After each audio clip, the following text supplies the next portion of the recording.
Assalamualaikum Pak Sandi, apa kabar? Waalaikumsalam Bu Wilan, alhamdulillah baik-baik. Iya, hari ini sesuai janji saya ke Pak Sandi, hari ini kita akan melakukan percakapan praobservasi. Nah, sebelum saya akan mengamati Pak Sandi dalam proses pembelajaran di kelas nanti, kita akan melakukan percakapan praobservasi ini. Nah, tujuan dari percakapan praobservasi ini adalah untuk mempersiapkan Pak Sandi untuk lebih siap nanti di dalam kelas, supaya pembelajaran nanti di dalam kelas Pak Sandi lebih siap dan pembelajaran yang nanti akan Pak Sandi laksanakan dalam kelas lebih bermanfaat untuk murid. Oke? Berikut ada pertanyaan yang nanti akan saya sampaikan sama Pak Sandi, yaitu yang pertama terkait tentang tujuan nanti pembelajaran yang akan Pak Sandi laksanakan dalam kelas. Kira-kira apa tujuan pembelajaran yang akan Pak Sandi lakukan dalam kelas? Iya. Sebelumnya terima kasih Bu Wilan sudah memberikan saya kesempatan untuk bisa melakukan observasi di kelas. Nantinya pada pembelajaran yang sudah saya rencanakan itu tujuan pembelajarannya siswa itu dapat mendeskripsikan potensi sumber daya alam di Indonesia, dan saya maunya lebih khusus di Kecamatan Pagoyaman karena melihat potensi sumber daya alam di Pagoyaman juga cukup banyak. Oke, baik, berarti tujuan pembelajaran yang nanti akan Pak Sandi capai dalam pembelajaran ini adalah mendeskripsikan potensi sumber daya alam yang ada di Indonesia, tapi khususnya yang ada di Kecamatan Pagoyaman. Oke. Berikut bagaimana area pengembangan yang ingin Pak Sandi capai dalam pembelajaran ini? Area pengembangan untuk siswa? Ya, lebih ke pengetahuan. Jadi yang ingin dicapai nanti saya ingin melihat bagaimana siswa dapat mendeskripsikan sumber daya alam di Indonesia terlebih dahulu. Ya, dia bisa melihat membedakan antara sumber daya alam yang diperbarui, yang dapat diperbarui, yang terbarukan seperti apa, itu akan dibahas di bagaimana siswa dapat mendeskripsikan lewat LKS nanti atau LKPD nanti. Seperti itu. Oke, baik Pak Sandi, berarti area pengembangan yang nanti akan Pak Sandi lakukan untuk siswa berarti ada di area pengetahuan, yaitu siswa mampu untuk mendeskripsikan potensi budaya sumber daya alam yang ada di Indonesia, khususnya yang ada di Kecamatan Pagoyaman. Oke, berikut hasil observasi ini adalah bagian dari pengetahuan yang nantinya akan Pak Sandi capai untuk para siswa. Kemudian kira-kira ini apa strategi yang akan Pak Sandi lakukan nanti di dalam kelas? Iya, intinya model pembelajarannya ini karena mereka mencari tahu, maka discovery learning. Ya, mereka akan menjelajahi informasi dengan nanti akan ada tetap berdiferensiasi karena nantinya mereka akan dibagi mereka akan memilih mana yang mereka suka belajar melalui ada itu kesana dulu itu di sini. Jadi strategi nanti akan saya rencanakan di pembelajaran nanti, yang pastinya ada mereka menemukan sesuatu, jadi akan discovery learning, ya, discovery learning di mana mereka akan menemukan informasi-informasi. Nah, pada saat mereka menemukan informasi itu, mereka akan memilih, karena berdiferensiasi, mereka akan memilih mencari informasi itu apakah lewat audio, visual, atau secara kinestetik, seperti itu. Nantinya juga mereka akan dibagi per kelompok, diskusi seperti itu, ada diskusi juga. Baik, berarti Pak Sandi di sini akan melakukan strategi discovery learning dan melakukan model pembelajaran berdiferensiasi. Nah, berikut kira-kira media yang Pak Sandi perlukan di dalam proses pembelajaran ini apa? Ya, medianya PowerPoint sama worksheet atau lembar kerja peserta didik. Itu saja. Ada PowerPoint dan ada lembar kerja siswa. Oke. Nah, berikut kira-kira kapan ini akan Bapak Sandi lakukan? Insya Allah pekan depan, ya, di kelas 11 karena materi untuk kelas 11 pekan depan di jam 8-9. Oke, jadi pelaksanaan pembelajaran yang nanti akan saya observasi berarti Pak Sandi akan laksanakan di pekan depan di kelas 11 dan jam ke 8. Nah, Oke, sebelum kita mengakhiri percakapan hari ini, Pak Sandi, kira-kira apa yang Pak Sandi dapatkan dari hasil percakapan kali ini? Iya, banyak yang saya dapatkan melalui percakapan ini. Saya sudah bisa merancang lagi kira-kira pembelajaran selanjutnya itu akan seperti apa pada saat diobservasi. Gambaran-gambarannya itu sudah bisa dipastikan.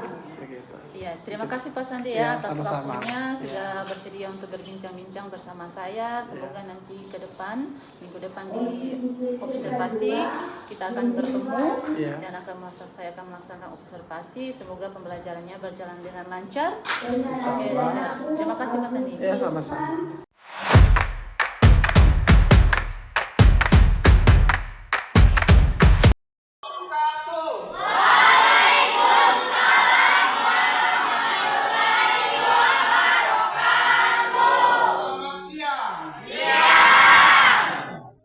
Sebelum memulai pembelajaran pada hari ini, kita berdoa terlebih dahulu. Berdoa akan dipimpin oleh Ananda Ismail. Berdoa, silakan. Baik, sebelum memulai aktivitas pembelajaran kita pada siang hari ini, marilah kita berdoa sesuai agama dan kepercayaan kita masing-masing. Berdoa dimulai.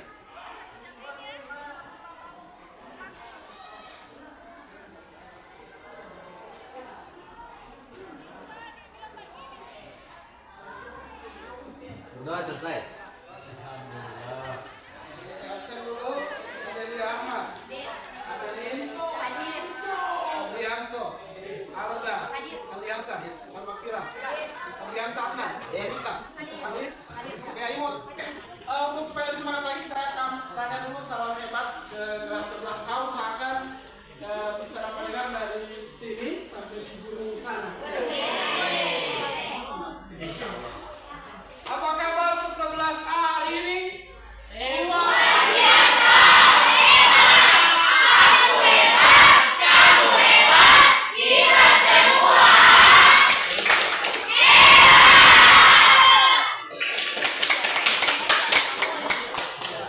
Ini memang harus semangat karena pembelajaran ini, kegiatan hari ini cukup menantang. Tema-temanya sudah yang terbaru. Dan saya berharap di 11A bisa semangat dari awal sampai dengan akhir. Bisa? Bisa! Oke. Kemarin kita sudah membahas tentang letak geografis di Indonesia, khususnya di Kecamatan. Lalu kalian sudah menuliskan potensi dari sumber daya alam yang ada di Kecamatan. Nah, sekarang apa itu sumber daya alam? Kamu sudah bahas kan tentang sumber daya alam itu apa? Dan kenapa orang-orang dulu itu suka sekali ke negara Indonesia untuk mencuri bahkan mengambil sumber daya alam di Indonesia? Kalau ada jenisnya, itu akan kita bahas hari ini. Aman. Di luar atau mau tua, ya di sini. Ini mustika atau tua. Sumber daya alam. Ya? Apakah ada sumber daya emas di Pulau? Ada. Sumber batasan. Nah, kalian cuma tahu sumber daya alam itu cuma itu. Ternyata sumber daya alam itu diklasifikasikan atau jadi tidak ada kelompok, di mana tujuan kegiatan hari ini yaitu mendeskripsikan sumber daya alam yang ada di Indonesia. Klasifikasinya ya, mendeskripsikan klasifikasi sumber daya alam di Indonesia.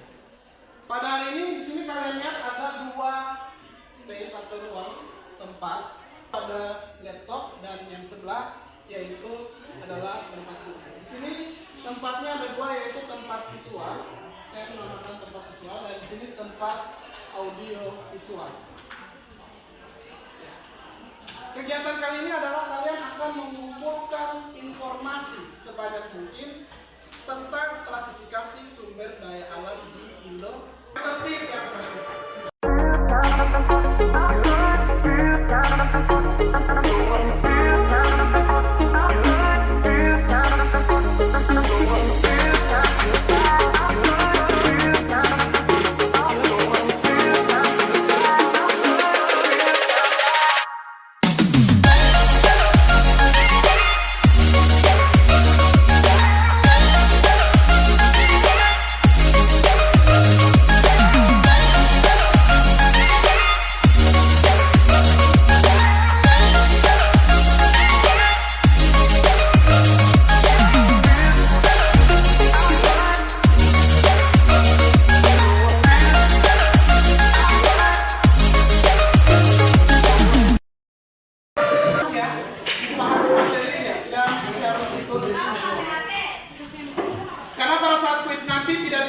tidak dibenarkan untuk menggunakan buku atau HP.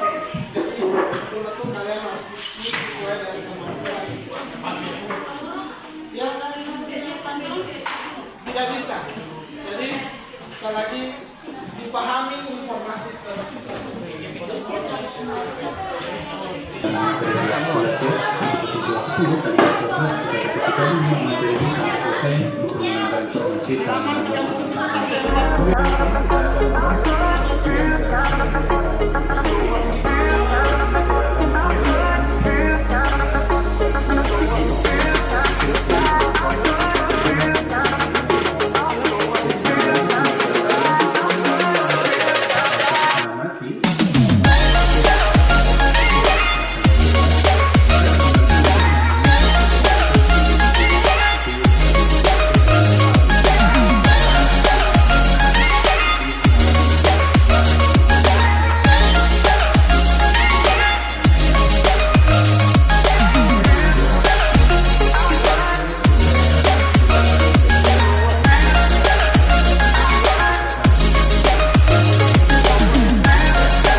Waktu habis ketika musik berhenti.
berguna bagi manusia jika digunakan dengan sangat bagus.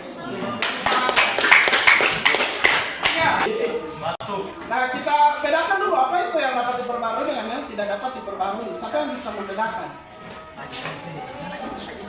Memiliki jumlah yang dapat diisi ulang atau digunakan kembali. Yang dapat diisi ulang atau dapat digunakan kembali. Kalau yang tidak dapat diperbarui, Hidup contohnya seperti hewan dan hama. Sedangkan abiotik adalah komponen alam yang tidak hidup atau berupa benda mati. Contohnya seperti batu, air, dan tanah.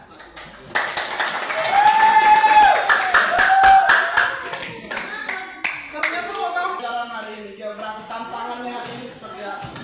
Boleh? Boleh? Silakan Ica atau Pembelajaran yang kelas geografi pada hari ini sangat menyenangkan dan seru, asik, tapi sangat jelas dan kami sangat paham dengan metode pembelajarannya Pak Sandi. Dan dari kami sendiri tidak ada saran yang sangat spesifik karena Pak Sandi sendiri sudah sangat bagus dalam metode pembelajarannya.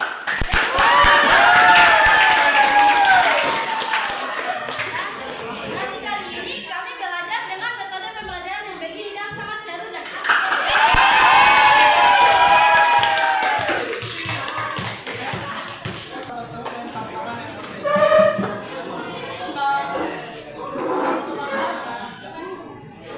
masih ingat bagaimana pelajaran ini ya? Dan terakhir, bagaimana pelajaran kita hari ini?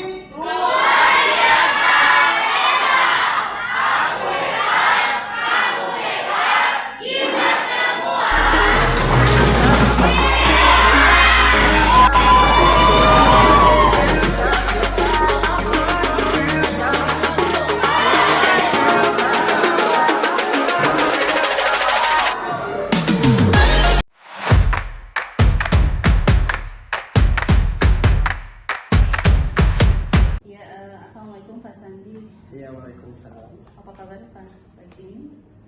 Luar biasa, semangat sekali hari ini melihat ibu juga semangat. Ya, terima kasih Pak Sandi atas kedatangannya.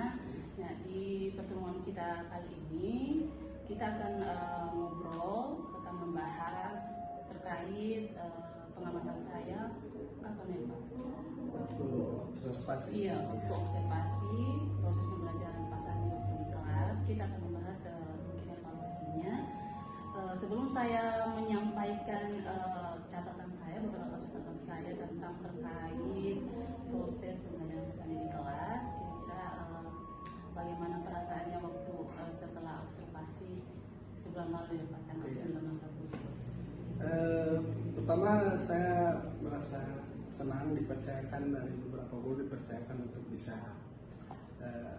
turut ikut dalam programnya ibu. Kemudian selain saya juga anak-anak senang karena mereka juga di situ langsung lebih semangat lagi karena ada guru lain yang memperhatikan dan mereka lebih semangat.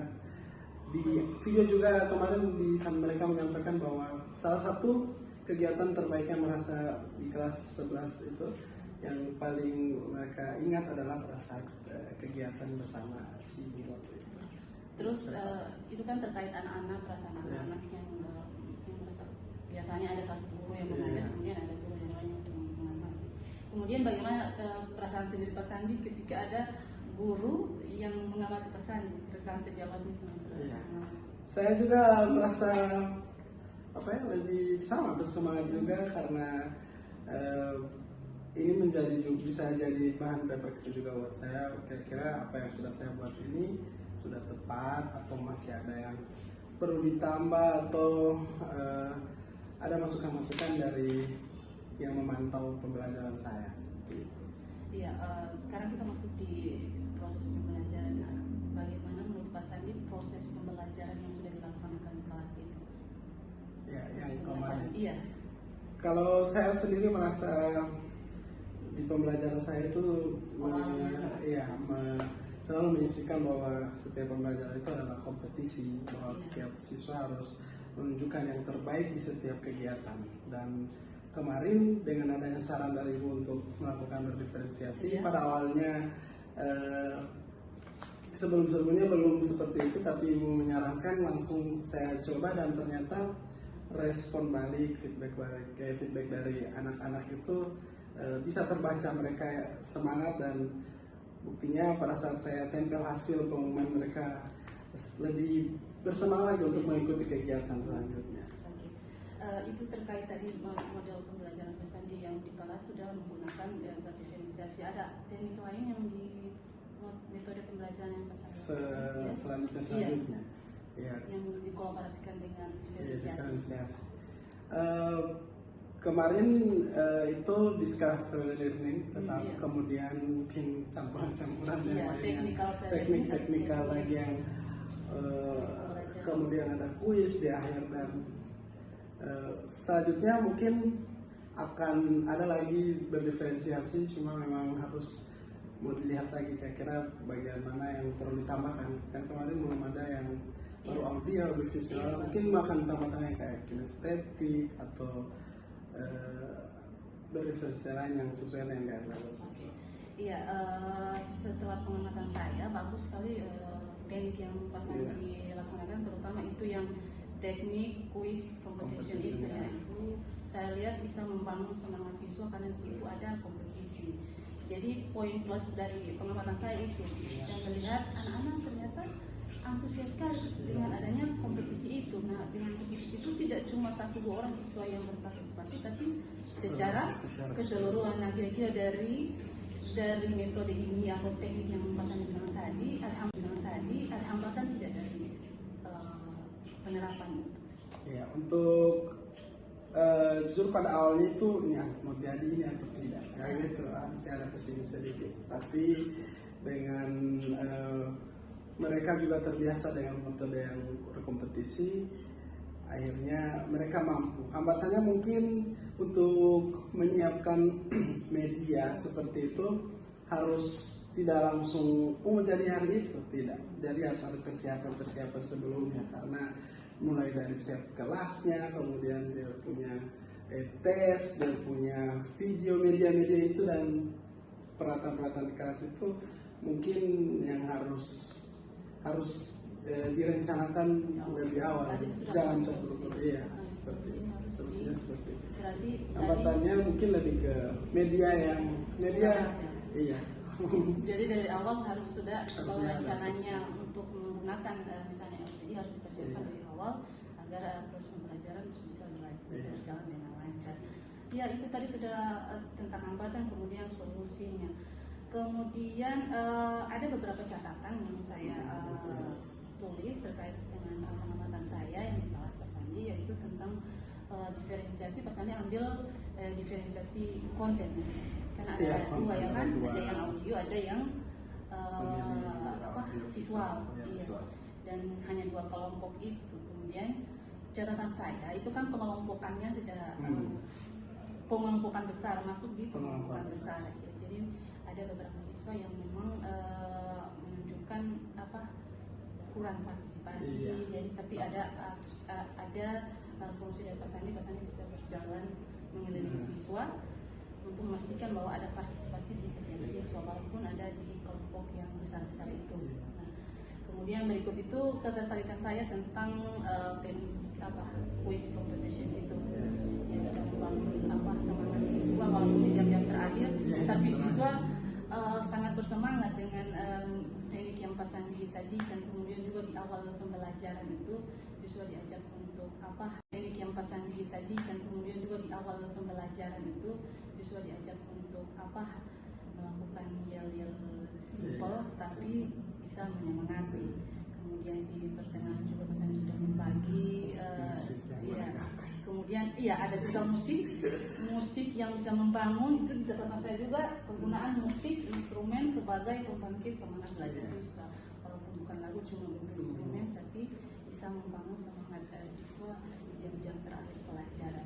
Ya, kemudian apa tindak lanjut dari yang Pak Sandi laksanakan di kelas, kira-kira ada tindak lanjutnya untuk ke depan lebih bagaimana lagi pembelajaran yang Pak Sandi laksanakan di kelas?